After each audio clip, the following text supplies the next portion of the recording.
was a force of nature, a man who moved the crowds with a charisma unimaginable, a man who dedicated his entire life to his country, a patriot who you can place many charges on, but can never place the charge of unpatriotism on the man.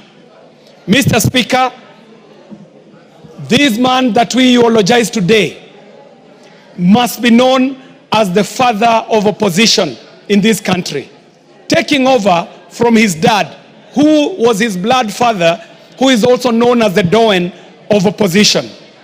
Mr. Speaker, I stand here on behalf of my family and the people of Dagoretti South constituency to pass my condolences to the family of this great Kenyan, because the world has lost an icon.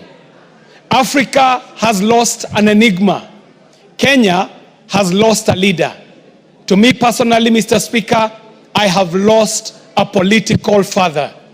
Mr. Speaker, I met the late former Prime Minister as a very young man when he used to be a youth leader within the Ajip House, campaigning for his father, Mr. Speaker, when the original Ford was formed. When Raila was a young man is when I met him. Later on, Mr. Speaker, I went on to be a youth leader in his party. I was the first national president of the ODM Youth League. When I met Raila, he was at his prime. That Raila who would capture people just with his greetings. The man who would walk into these rallies and he would lift one hand and he would say, "Haya, haya," and the world would go silent. And he would lay out the history of the country to the people. And when he had captured the attention of these crowds, he would end it on a high. Tendawili, tendawili. Na tukilera hata hiji nini yetu takuwa chama. Mr. Speaker, this is the gentleman that I eulogize.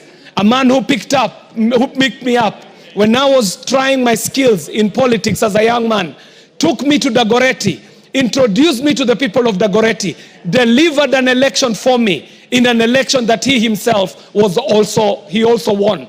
Mr. Speaker, Raila Odinga won the election of 2007.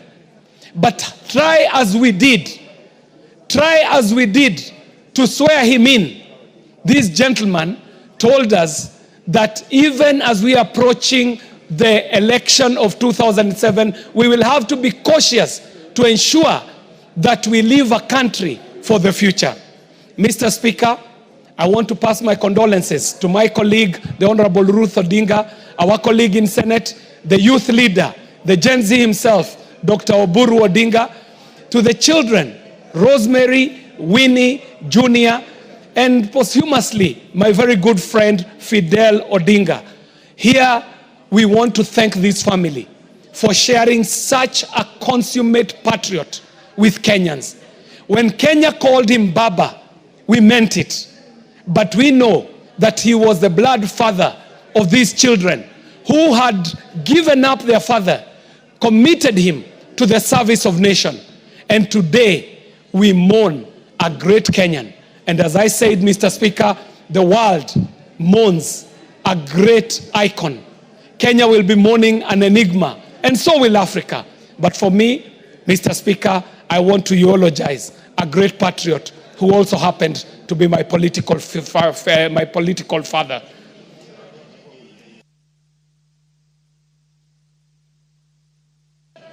Raila Odinga is dead. Long live Baba. Haya, haya, thank you. Haya, tendawili, tendawili, tendawili, tendawili. Tunasema hiyo mambo yote iko sawa, hata kama Raila ameondoka, rais Baba ataishi milele. Iko sawa. Thank you. Thank you. The member for Butula. Thank you, Honorable Speaker. I stand here on behalf of my family, my great people of Butula, and the entire ODM fraternity to eulogize a great leader of this nation. Honorable Speaker, the late Raila was a father, was a leader, and he did guide some of us very well. Mr. Speaker, I first got into contact with the late Raila when he was the Minister for Roads and Public Works. That time I was in Treasury, Mr. Speaker.